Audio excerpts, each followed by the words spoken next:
Entry log number 2. After a talk with Director Coulson, I am pleased to know that Agent Triplet's replacement has been dispatched to help me with...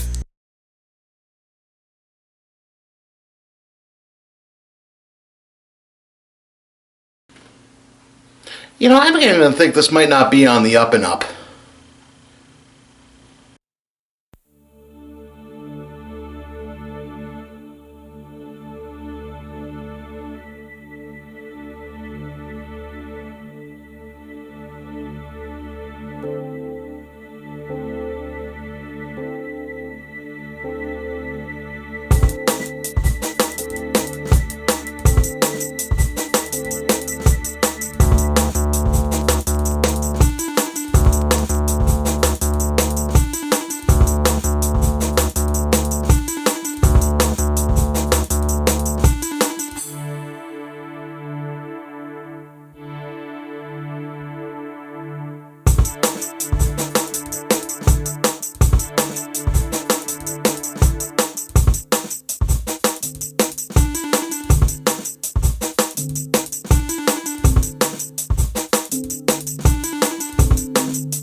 Agent Carter begins trying to inspect Howard Stark's residence before the other SSR agents arrive.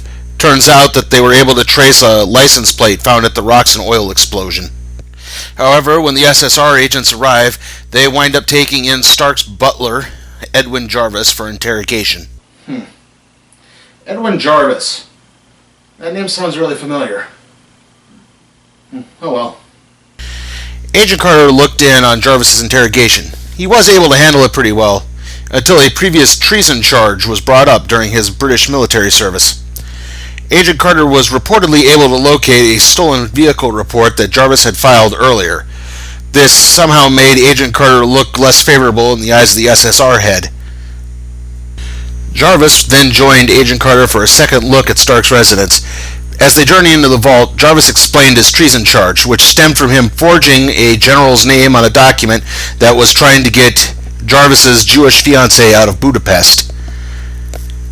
Carter and Jarvis then discovered a ship carrying the symbol that the Leviathan agent had scribbled on the ground at the end of the previous adventure. After procuring a new getaway vehicle, Carter and Jarvis returned to the ship and began searching for some of Stark's stolen merchandise.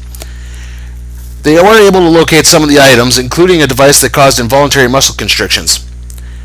Jarvis then left to call in a report to the SSR. It turns out, though, that he and Agent Carter were not alone on the ship.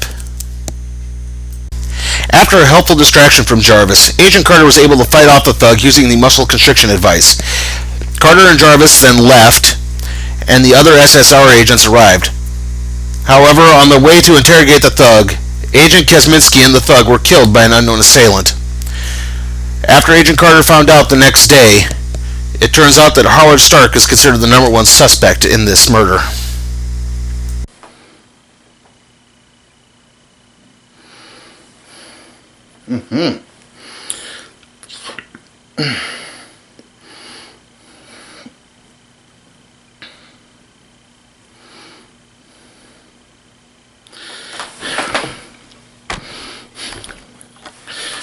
Appliances everywhere.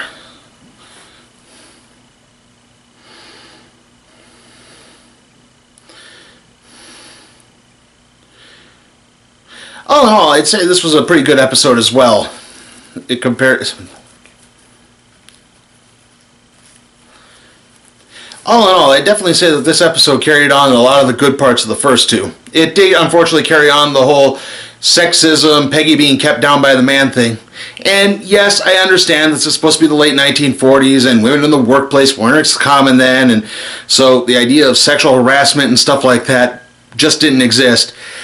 That being said, I do wish there were a few more male agents that stuck up for Peggy other than just one.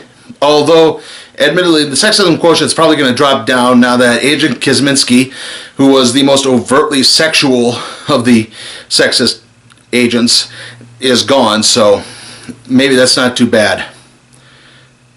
Now let's see what the cat thinks. What do you think?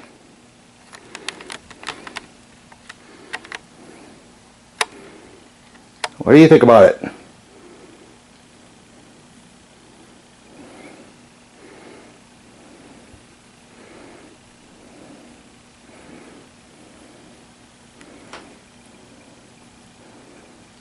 No, you just care about the camera leg, don't you?